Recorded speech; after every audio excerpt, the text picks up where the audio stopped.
Perfect. सो देख लेते हैं गौतम गंभीर क्या कह रहे हैं शुभमन गिल को लेकर।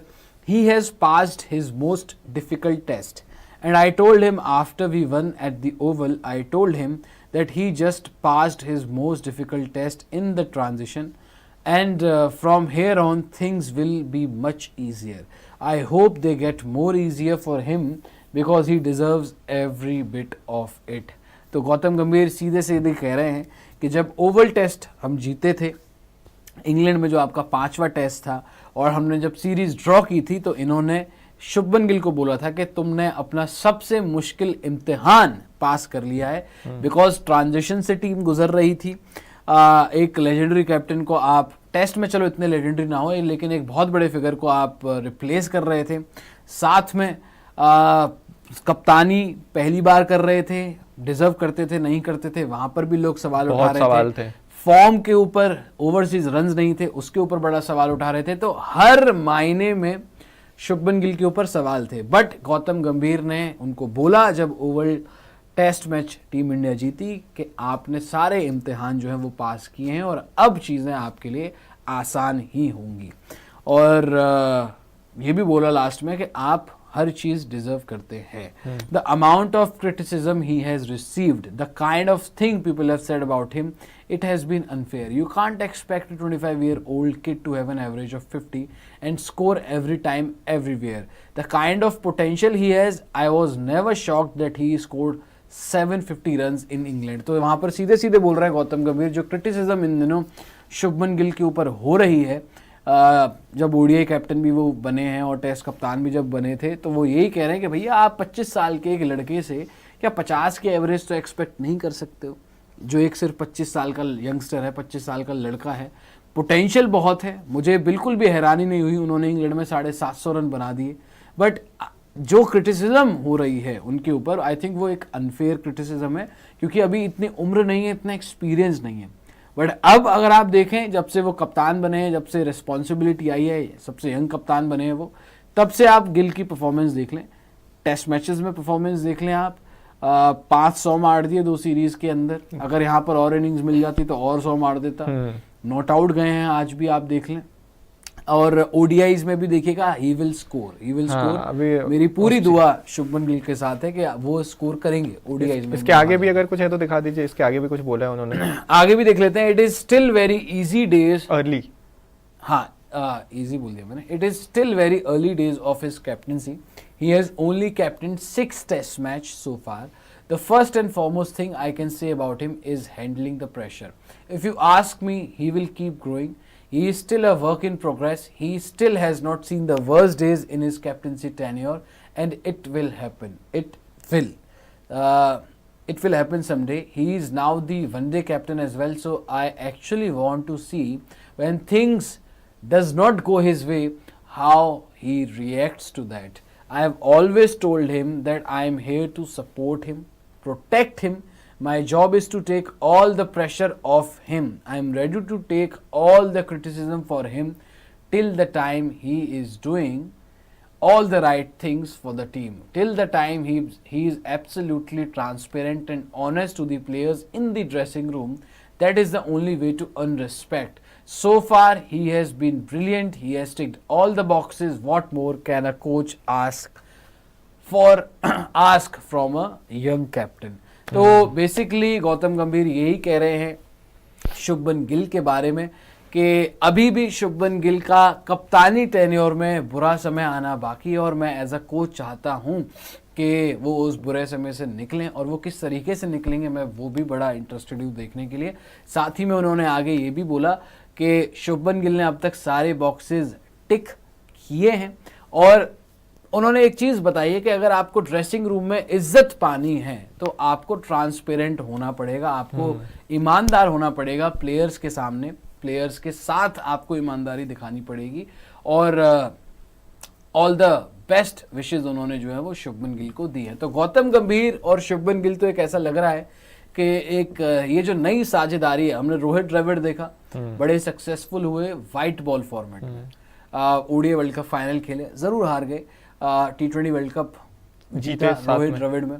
हमने शास्त्री विराट एरा देखा जहां पर हमने डोमिनेट किया टेस्ट क्रिकेट में। Test cricket was fantastic at that time. ODIs T20s में भी हमने बहुत अच्छा किया, बट वी कुडंट विन, हम जीत ना सके ट्रॉफी एक भी बट वो पार्टनरशिप जो थी विराट और शास्त्री जी की टेस्ट क्रिकेट में बहुत अच्छा चला। विराट, आप धोनी और गैरी कस्टन पे आ जाएं, 2011 जीते धोनी और गैरी कस्टन, है ना। तो ये जो नई कोच, और रोहित और गंभीर भी जीते हैं चैंपियंस ट्रॉफी, मिस मत कीजिएगा, बट ये जो नई पार्टनरशिप है जो एक लंबे दौर के लिए हो सकती है गौतम गंभीर और शुभमन गिल की, आई थिंक अभी से दोनों के बीच में एक म्यूचुअल रिस्पेक्ट है। गौतम गंभीर बोल रहे हैं कि मैं सपोर्ट करने के लिए पूरा तैयार हूं, मैं प्रोटेक्ट करने के लिए तैयार हूं, मैं पूरा क्रिटिसिज्म लूंगा।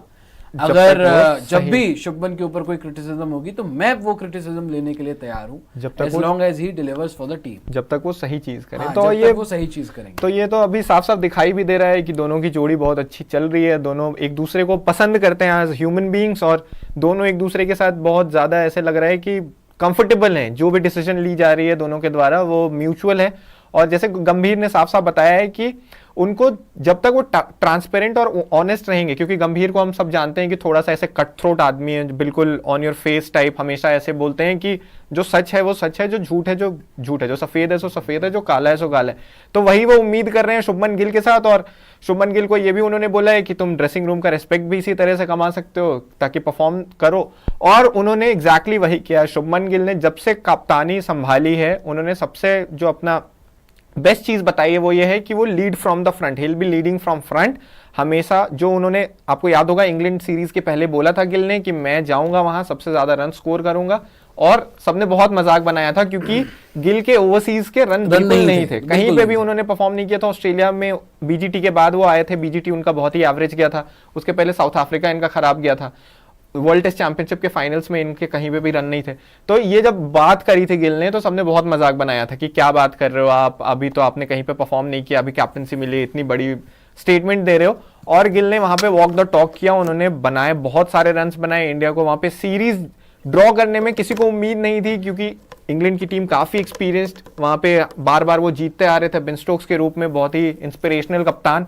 उसके बाद गिल का वहां जाना 750 से कैप्टन मानते हैं बेन स्टोक्स को? हम बिल्कुल मानता हूं, क्योंकि बेन स्टोक्स जहां पे खड़ा होना चाहिए जब वो खेलते हैं, मुझे तो लगता है कि बेन स्टोक्स से बढ़िया एग्जाम्पल कोई हो ही नहीं सकता है कि वो मरते दम तक आदमी अपनी टीम के लिए खड़ा रहेगा। लड़ता तो है, फाइटर है, बहुत बड़ा फाइटर है, बॉडी उसकी साथ नहीं देती बेचारे की, मतलब ये थोड़ा सा मतलब अच्छी बात नहीं है, अब क्या ही उसमें हम कुछ नहीं कर सकते, लेकिन जब तक बॉडी साथ देती है। उसने जो चौथा टेस्ट मैच वो जो जीते, जो उन्होंने जिताया था, 100 भी मार दिया, हाँ, फाइफर भी ले गया और अपने करियर का बेस्ट कर गया भाई। आउट ऑफ नोवेयर इंडिया लग रहा था कि बहुत आराम से ये चेज कर लेगी, 190 या 80 का टारगेट मिला था, और उन्होंने आके जो दिखाया वहां पे खत्म कर दिया करके दिखाया अकेले दम पे। जब even though Lord's test match भी आप याद करें, वहां पर हम जीत नहीं सके, वो टेस्ट मैच हार गए लास्ट में आकर, लेकिन केएल राहुल को आउट किया और उस टेस्ट मैच में बड़ी इंपॉर्टेंट विकेट्स उसने केएल राहुल को वेल सेट, केएल राहुल 38-39 पे आउट किया था उन्होंने, और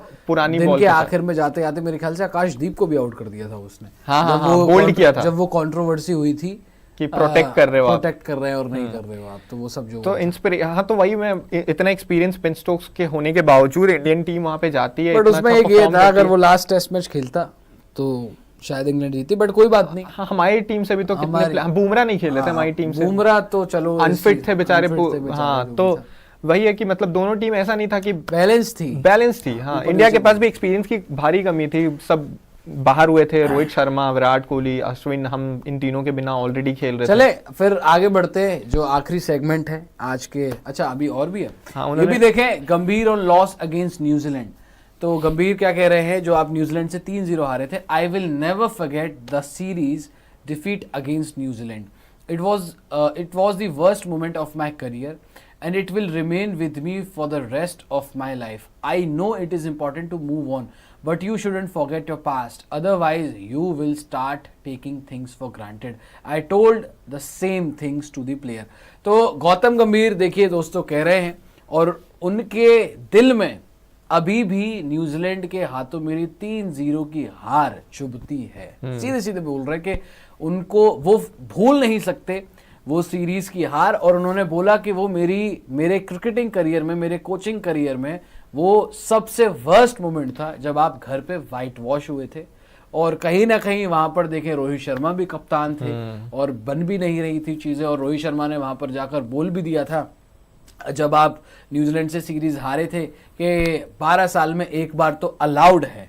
जब उन्होंने एक बार तो अलाउड है बोला था सीरीज हारना, आई थिंक तभी से गौतम गंभीर और रोहित शर्मा की इक्वेशन बनना खराब हो गई थी, इक्वेशन बिगड़नी शुरू हो गई थी जब रोहित ने बोला था आई थिंक 12 साल में एक बार तो एक सीरीज हारना अलाउड है। और वही बात गौतम गंभीर कह रहे हैं कि आपको कभी अपना पास्ट नहीं भूलना चाहिए, क्योंकि अगर आप पास्ट भूलते हैं तो आप फिर चीजों को लाइटली लेना, you are taking things lightly, lightly आप चीजों को लेने लगते हैं। और पेन अभी भी है, चुभती है वो सीरीज की हार, और हमेशा वो उसको अपने दिमाग में रखते हैं। एग्जैक्टली आप देखिए गौतम गंभीर इतने बड़े खिलाड़ी, बहुत सारे मैचेस खेले इंडिया के लिए, उनको कितनी बार टीम से ड्रॉप किया गया, ड्रॉप हुए फिर वापस टेस्ट टीम में, फिर भी वर्स्ट करियर उनका वर्स्ट, लेकिन उन्होंने क्या यहाँ पे न्यूजीलैंड वाले हार को गिनवाया है कि उनके करियर का वर्स्ट एक्सपीरियंस वो था।